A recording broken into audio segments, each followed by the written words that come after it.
Jaya Radha Madhava Kunja Bihari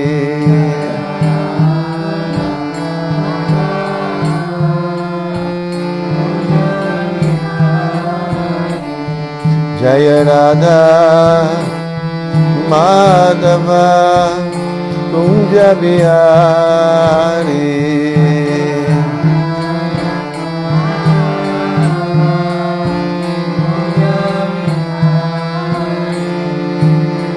Gopi Jana Vallabha Girivaradari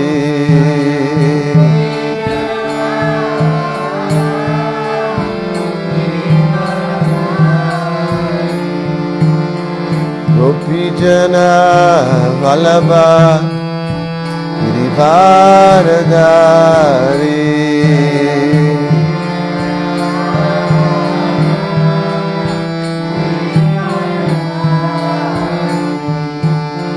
Gopi Jana Vallabha Girivaradari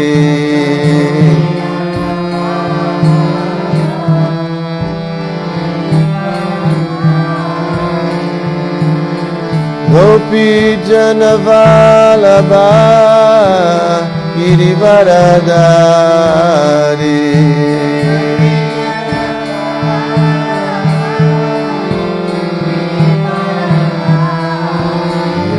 Yashodanandana Braja Janarandana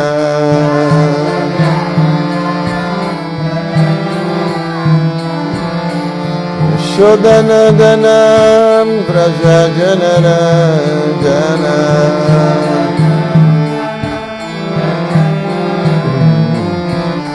Yashodanandana Braja Janarandana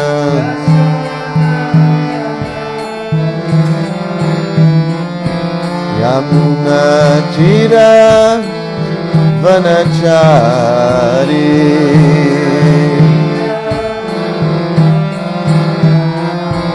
Yamuna Tira Vanachari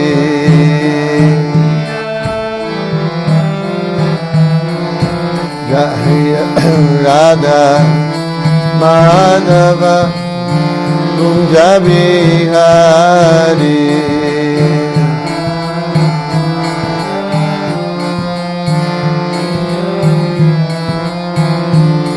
Jaya Radha Madhava Kunja Bihari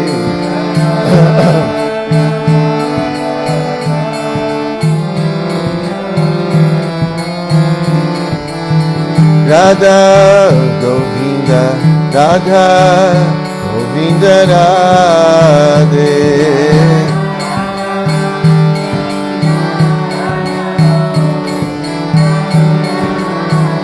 Jaya Radha Govinda Radha Govinda Radhe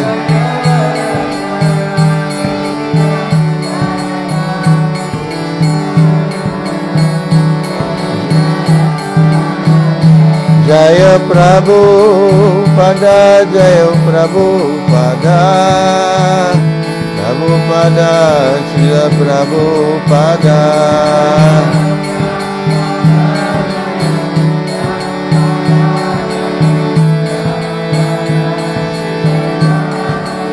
Jaya Prabhupada, Prabhupada, Prabhupada, Jaya Prabhupada.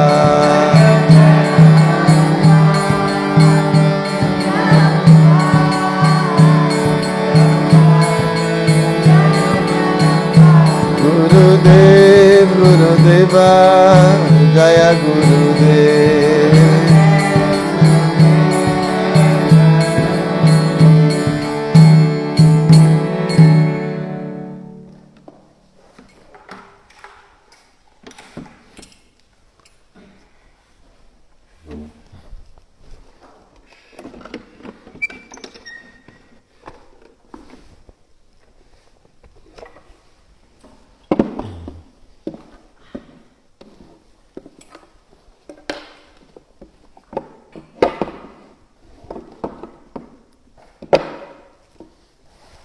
Então, bom dia a todos que estão nos acompanhando pelo Instagram.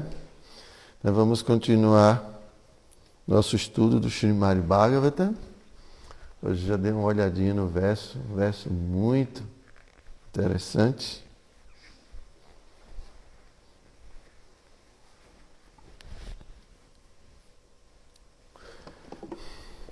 Então, estamos no canto 8 do capítulo 3, intitulado As Orações de Gajendra. Hoje vamos ler o verso número 16. Om Namo Bhagavate Vasudevaya.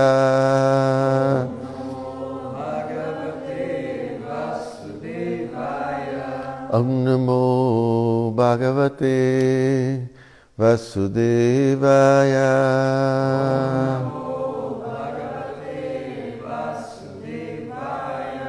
Om Namo Bhagavate Vasudevaya.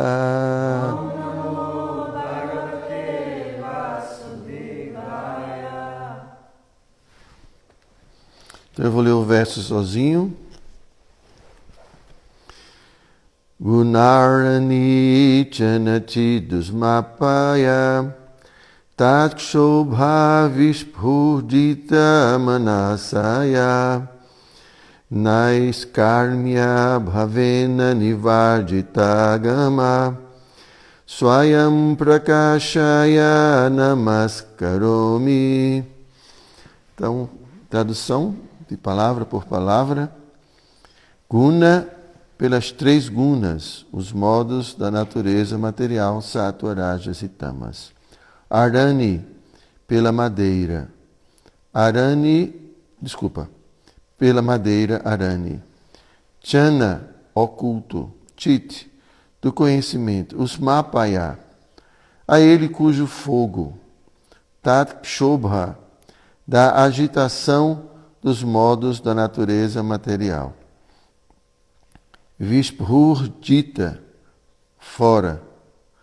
Manasaya, a ele cuja mente. Naiskarmya bhavena, devido à etapa de compreensão espiritual. Vivardita, naqueles que abandonam. Agama, princípios védicos. Swayam, pessoalmente. Prakashaya, a ele que se manifesta. Nama Karomi, ofereço minhas respeitosas reverências. Então, vamos para a tradução e o significado que foram dados por sua divina graça, Srila Prabhupada. Meu Senhor, assim como o fogo na madeira arani está oculto, vós e vosso conhecimento ilimitado estáis ocultos pelos modos da natureza material. Vossa mente, no entanto, não está absorta nas atividades dos modos da natureza. Aqueles que são avançados em conhecimento espiritual não estão sujeitos aos princípios reguladores prescritos nos textos védicos.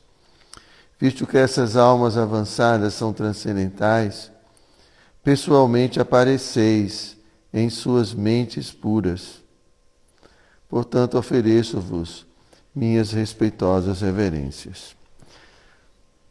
Então, o significado no Bhagavad Gita 10.11 está dito: Tesham evanukam partham aham agyana jam tamaha nashayami atma bhavasto gyana dipena bhashvata. Ao devoto que acolheu em seu coração os pés de lótus do Senhor. O Senhor, através de sua misericórdia especial, manifesta no íntimo do devoto. Dá-lhe iluminação espiritual, conhecida como Gyana Dipa. Esta Gyana Dipa é comparada ao fogo escondido dentro da madeira arani. Para realizar sacrifícios de fogo, os grandes sábios de antanho, não acendiam o fogo diretamente. O fogo era atiçado da madeira arame. Igualmente, todas as entidades vivas estão encobertas pelos modos da natureza material. E o fogo do conhecimento pode ser aceso apenas pela Suprema Personalidade de Deus, naquele que o acolhe dentro do seu coração. Savaimana Krishna Padara Vindayo.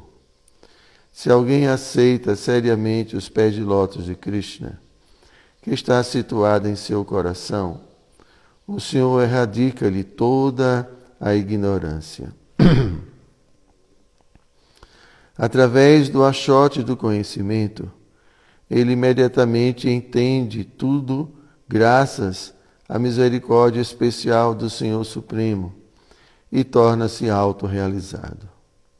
Em outras palavras, embora determinado devoto talvez não seja aparentemente bem educado devido a seu serviço devocional, a Suprema Personalidade de Deus dá-lhe iluminação que começa internamente. Se o Senhor ilumina internamente, como pode alguém ficar em ignorância? Portanto, as alegações feitas pelos Mayavadis, segundo os quais a trilha devocional é para pessoas sem inteligência ou sem educação, são falsas. Jasyasti bhakti bhagavati akinchana sarvai gunastatra samasate suraha. Bhagavatam 5, 18, 12.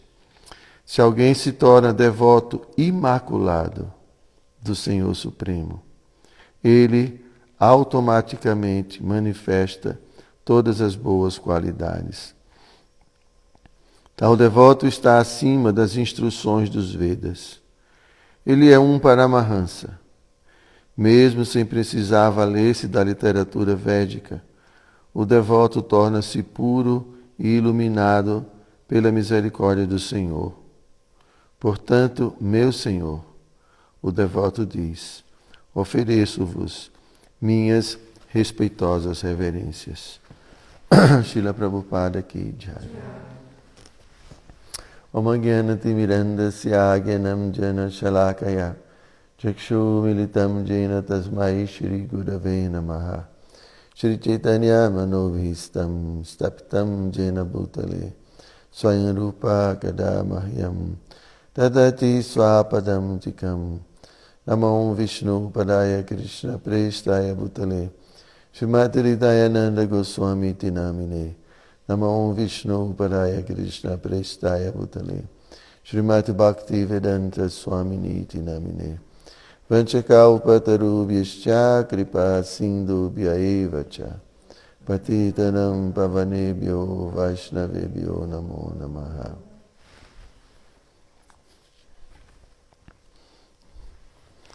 Então aqui nesse verso e no significado de Prabhupada, se enfatiza a importância de purificar, né, o nosso coração. Quando a gente fala coração, a gente fala a mente, tá? Ou esse nosso mundo interno. Porque tudo vem de dentro, né? A parte externa não tem muita importância, né? Claro, tem importância no sentido de que a parte externa, os braços, as pernas, podem realizar o que vem de dentro da gente. Porque se a gente tivesse só o corpo sutil e não tivesse esse corpo, né, grosseiro, nós não poderíamos agir efetivamente dentro do mundo material. Porque a gente precisa das pernas, precisa dos braços, precisa dos olhos. Mas nós estamos dentro, né? Esse lugar interior é onde nós podemos nos encontrar. Né? Então, a gente pode tomar banho, lavar o corpo, tudo, é lógico que a gente tem que fazer isso, né? Mas às vezes a gente não se preocupa de tomar um banho assim mais bem tomado, né, Bichala? Um banho.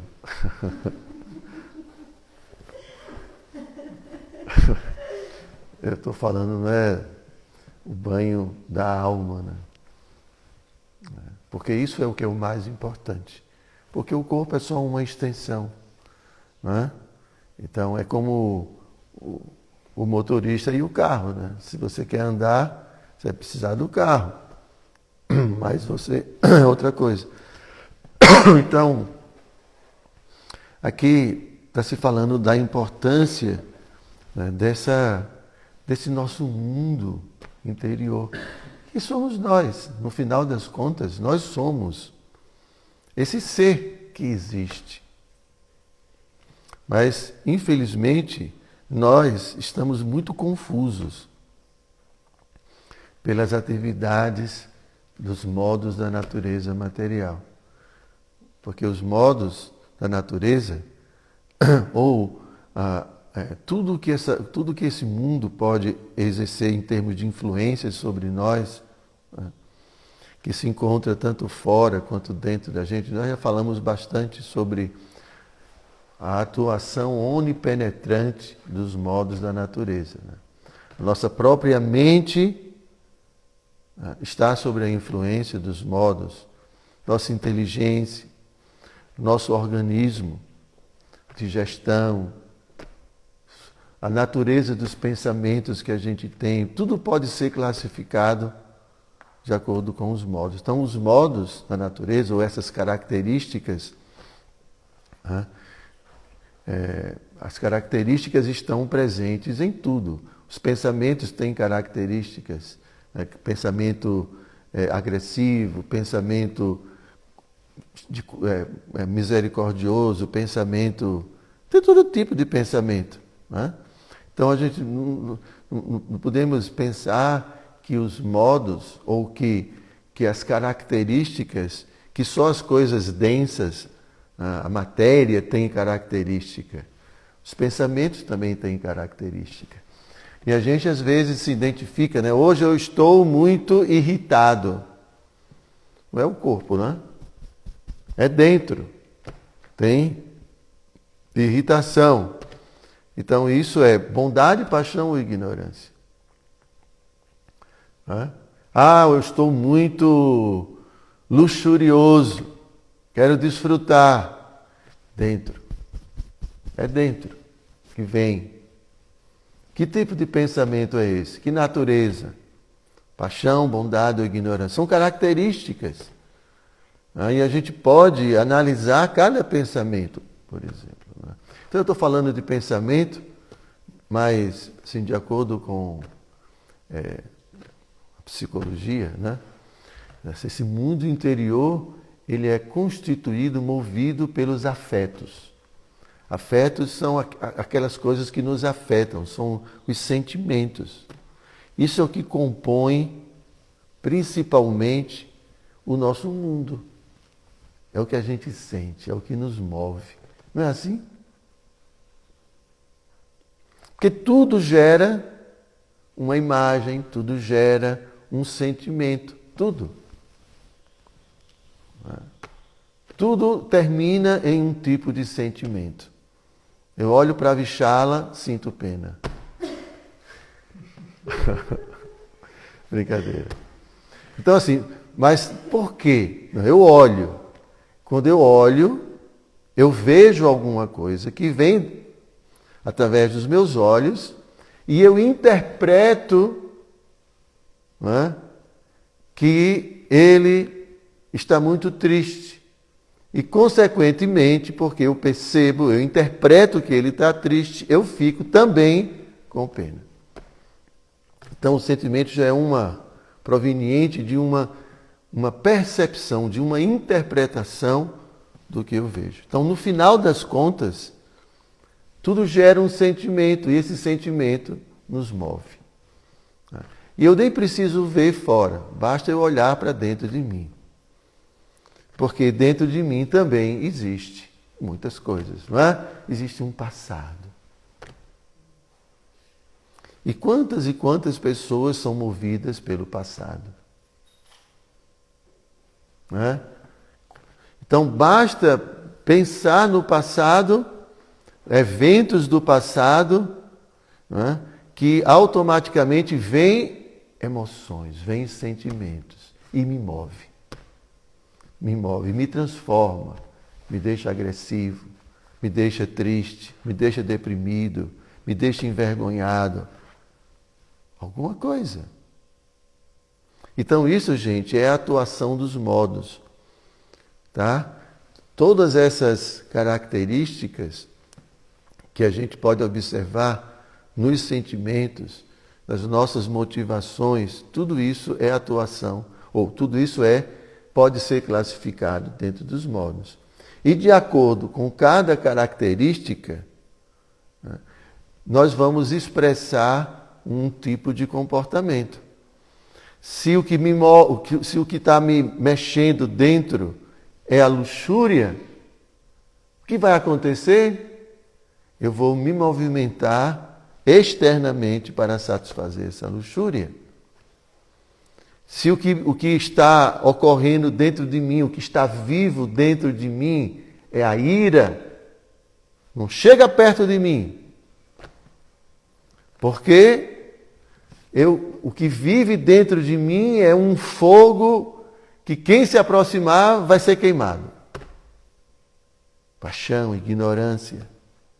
É todo esse mundo dentro da gente. E assim, né? Quando eu estou movido pela carência, por exemplo, né, Pátrica? Carência. Aí eu fico ali, sempre buscando, né, quem vai suprir essa minha carência. É dentro. É o meu mundo dentro. E o que acontece fora é consequência do que acontece dentro. Então percebem como esse mundo interior é o verdadeiro lugar que precisa ser limpo. Claro que a gente precisa limpar o corpo também, obviamente. Né? Mas, principalmente, esse lugar. Por quê? Porque se a gente não limpa, a gente não vai poder receber Krishna no coração. Não é isso, Simone? Você que sempre está limpando lá a pousada e tudo. Como vai receber um cliente com a pousada toda suja? É possível? Não. Entendem? Então, aqui quando fala de um transcendentalista, é uma pessoa que já transcendeu, já purificou sua existência de tal forma que esse seu mundo, essa sua vida interna é cheia de paz. Não tem essa agitação. Ele já resolveu, por meio do conhecimento e da iluminação, ele já resolveu suas questões interiores. Ele já não se ilude mais com as propostas do mundo material.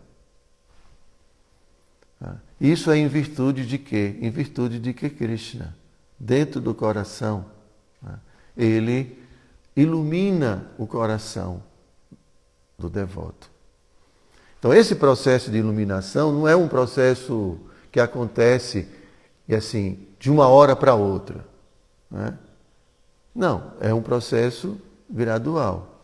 Na medida em que a gente vai criando condições, na medida em que a gente vai se rendendo a Krishna, porque Krishna precisa da nossa permissão. Krishna precisa que a gente manifeste nosso desejo,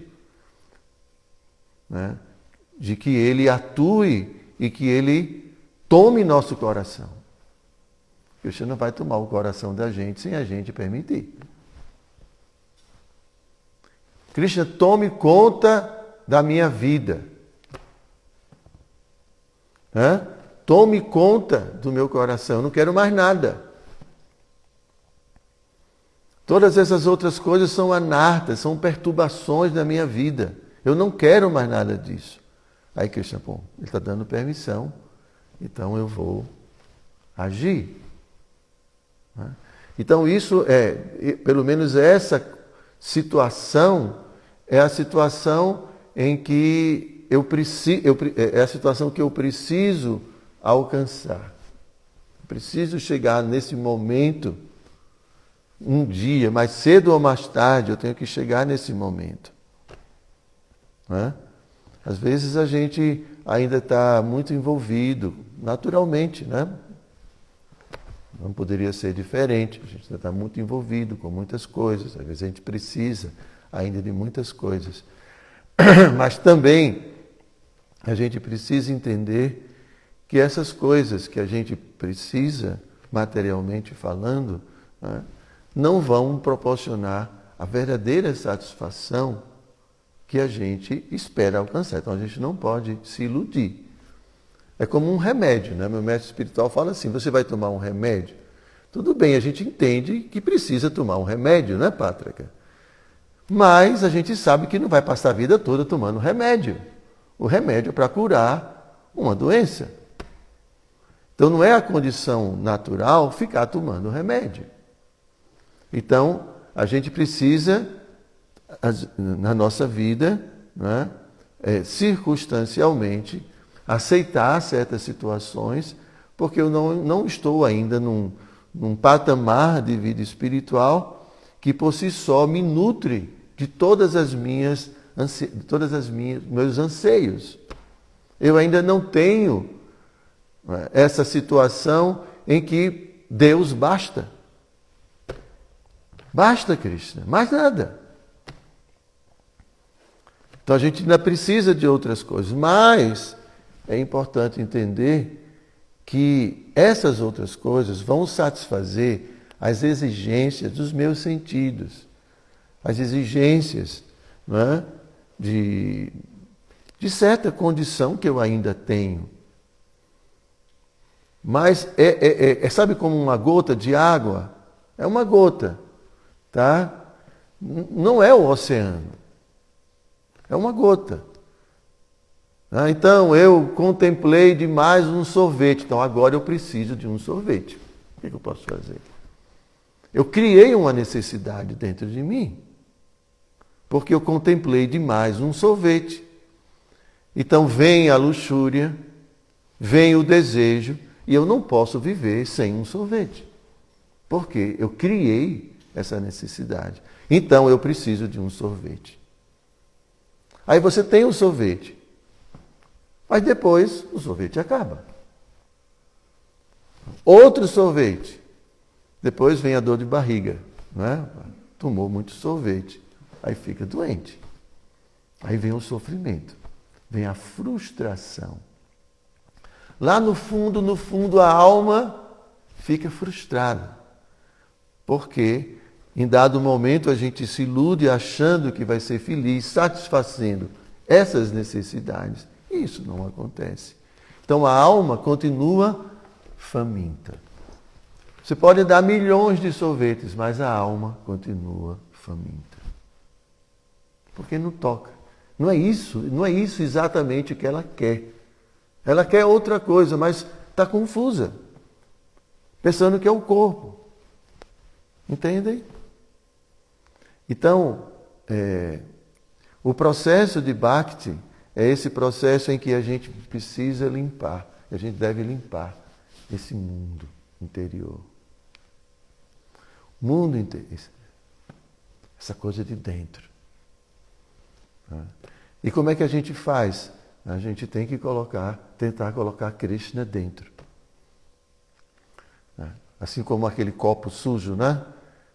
O copo quando está cheio por exemplo, de barro, você vai colocando água limpa. Liga a torneira. E aí a água suja sai e fica só água limpa. Esse é o processo. Agora tem gente que é conta-gota, né? Aí demora para limpar o copo, né? E de vez em quando coloca uma colherzinha de barro também, assim, para poder... Né? Então aí não funciona. Vocês entendem? Então a gente tem que colocar dentro da cachola. Né? Então, a gente tem que, todos os dias, porque como a gente está em contato com o mundo, então sempre entra muita coisa por meio dos sentidos, não é? A gente não permite que o mundo entre dentro da gente, através dos olhos, através dos ouvidos, e assim por diante. Então, muita coisa que entra, a gente não consegue filtrar. Principalmente quem entra assim, muito em Facebook, essas coisas, né? Porque entra muita coisa, né? Mesmo sem querer. Entra um, entra outro, entra aquilo outro, e vai. Não estou dizendo assim, brincando, né? Mas é porque o mundo todo está dentro desses negócios, né? Hoje. Você nem precisa sair. Você pode estar no meio ali da floresta, embaixo de uma árvore, meditar. Se vai com o celular, com o Facebook, não vai dar certo. Né? Você está lá no meio, sozinho, no meio da floresta, aí abre e dá o mundo todo ali dentro. Quem não presta, quem presta, tudo. Não é? Então, a gente, sem querer ou querendo, a gente inunda esse mundo interior com muita coisa que depois, gente, vai vibrar dentro da gente, vai causar mau cheiro, se for coisa suja. Quando a gente fala mau cheiro, significa que a gente vai, em dado momento, começar a agir de acordo com aquela mesma natureza, né, que eu trouxe para dentro de mim. Se são coisas cheias de luxúria, né, coisas banais, o pessoal fica colocando, sei lá, tanta coisa, não sei o que, veja onde eu estou, aí todo mundo fica com inveja. Né? Olha meu namorado novo, meu Deus do céu, por que eu não tenho um namorado? Ah, me casei, porque eu não me casei ainda. É tanta coisa. Não é assim que acontece? Eu estou exagerando? Não. Tem isso pior. Vai para pior, não é? E tem gente que fica mostrando o corpo, né? Tirando foto e com sensualidade. Cheio dessas coisas. Né? E isso entra. Daqui a pouco a gente está lá fazendo a mesma coisa. Né? Então isso é um mundo, gente.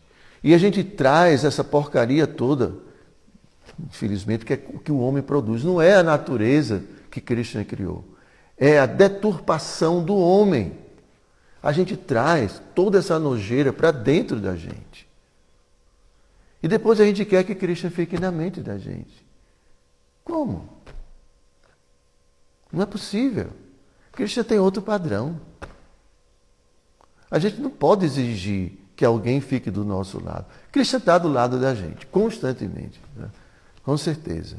Mas aqui está se falando que Krishna pessoalmente se manifesta no coração de um devoto que criou esse mundo interior, né, agradável, limpo.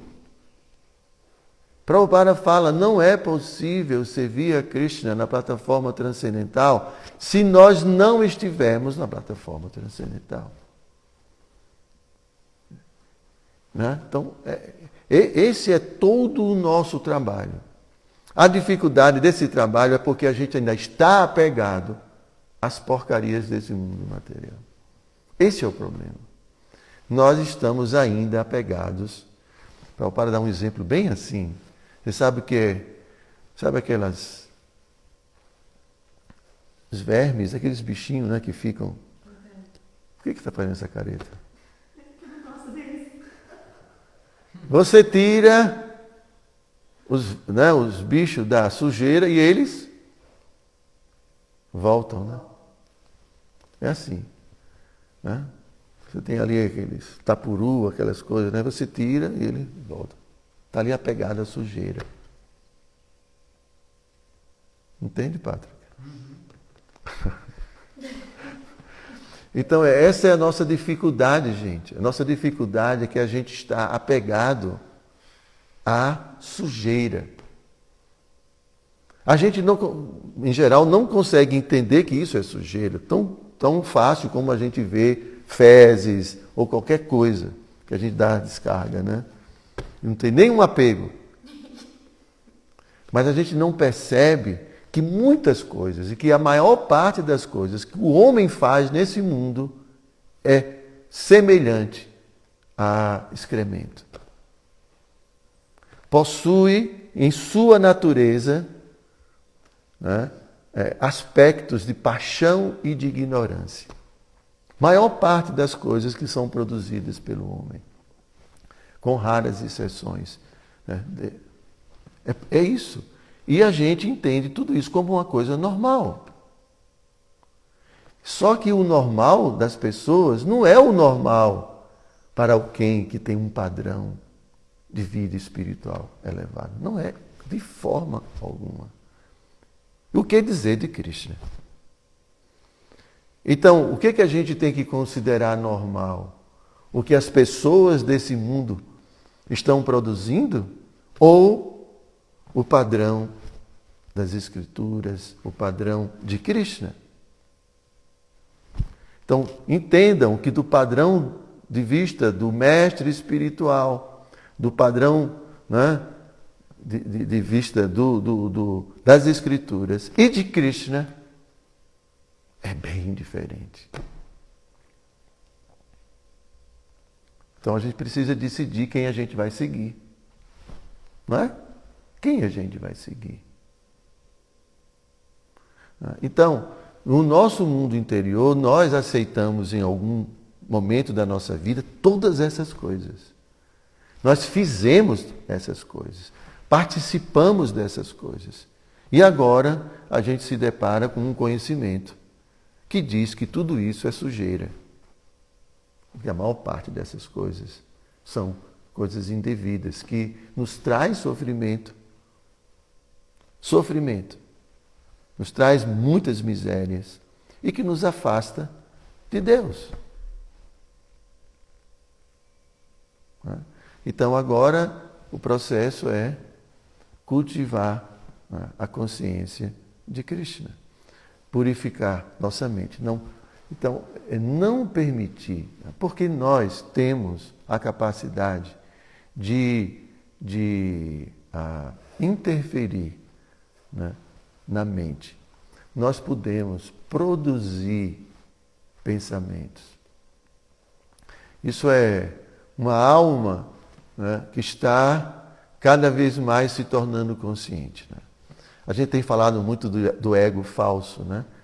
Mas existe, na verdade, o ego é a própria consciência, é o próprio ser espiritual. Mas esse ser espiritual, ele fica confuso, não é, com sua identidade, porque quando entra dentro de um corpo, né, então a sua consciência, pelo arranjo da natureza, fica restrita apenas ao corpo e às experiências do corpo em que ele está. Mas na medida que o ego vai se purificando, a própria alma, né, ela vai assumindo, é como aquela, assim, vamos considerar que um grande círculo, o 100%, é o próprio ser espiritual, sua consciência plena. Mas o ego é isso aqui no centro, bem pouquinho. A gente só vê nosso corpo, só vê nossas experiências, tudo muito limitado. Então, esse ego, ele tem a função de regular, né, o que eu vou pensar ou o que vai entrar no campo da minha consciência. Então, esse ego limita, né, o que entra dentro desse campo aqui. Aqui, a consciência é muito grande, mas eu não tenho consciência de nada dessas coisas que existem, que eu vivi. É só o que está aqui dentro, só o que a minha consciência permite entrar. Então, o ego é como um porteiro. Então, se o porteiro é desse tamanho, não vai deixar qualquer pessoa entrar. Por exemplo, dentro de um clube, né, tem aqueles caras lá. Então, quando o meu ego é muito fraquinho e é conivente com... Então é assim, é como que o porteiro se deixa ser subornado, qualquer coisa entra. Entendeu? Então, quando a alma vai se desenvolvendo espiritualmente, ela vai anulando o ego falso com o conhecimento, anulando toda a ilusão, e a própria alma, vai se tornando, né, o consciente de si mesma e ficando cada vez mais forte e coibindo, né, tudo o que está no nosso inconsciente em virtude das inúmeras experiências inadequadas que a gente teve. Então é como um porteiro desse tamanho que fala, aqui mais não.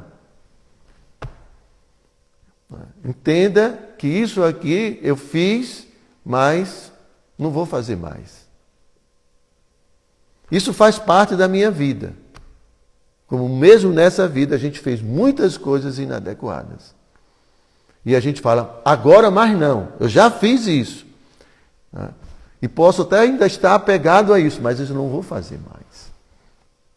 Assim, da mesma forma, no nosso inconsciente, ainda temos muitos samskaras, muitas impressões, porque isso não deixa de existir, está lá. Faz parte do meu histórico como alma espiritual dentro dessa realidade material. E essas coisas de vez em quando podem vir, bater a porta da nossa consciência.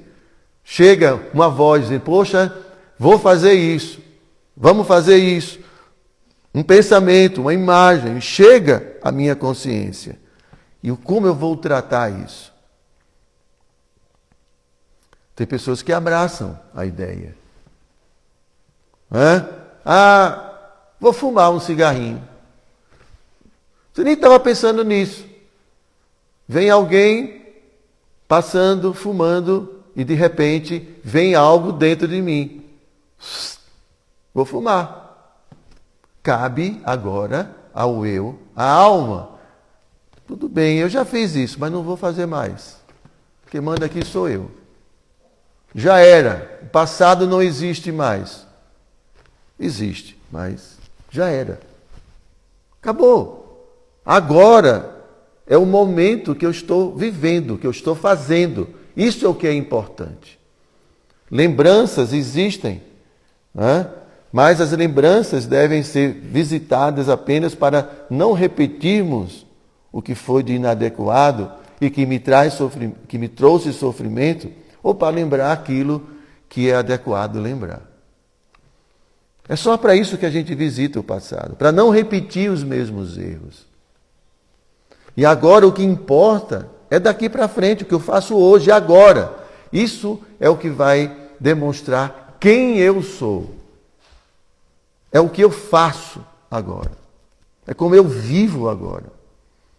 Claro, não menosprezando o que foi vivido. Não simplesmente negando o que foi. Não, eu vivi tudo isso. Eu fui um crápula, fui isso, fui aquilo outro, mas eu não quero mais isso. E toda vez que esse personagem quiser tomar a minha consciência e fazer com que eu repita aquelas coisas, eu vou dizer, não. Eu sou uma alma. Não vou aceitar mais esses egos passados que eu vivi. Então a alma ela vai tomando conta de sua própria vida e não permitindo mais que essas ilusões, que essas experiências permaneçam, influenciando. Então isso é a iluminação do ego. Ele começa a deixar de ser o ego falso e começa a ser o próprio ego, a própria alma ali. Então a alma fica forte e ela é quem vai comandar agora e dizer como eu tenho que viver e não como as lembranças é que vão me dizer como eu tenho que viver. Então isso é como o exemplo do porteiro desse tamanho. Então a alma fica forte. Então quando vem alguma coisa, a mente fala, não, isso não é adequado mais. Acabou. Agora se a alma é raquítica, não faz musculação, não estuda, não lê, não canta uma japa séria, não pratica uma vida espiritual séria, ele fica dessa finurinha. mais magro do que o nosso amigo Adriano. Fica raquítico. Aí entra qualquer coisa, tá certo. E faz tudo. Não consegue impedir que essas coisas entrem. É assim que funciona. Né? Então nós podemos, como seres espirituais, nós podemos dirigir a nossa vida. Isso é o que Krishna fala na Bhagavad Gita, não é? Quando ele fala dos diferentes...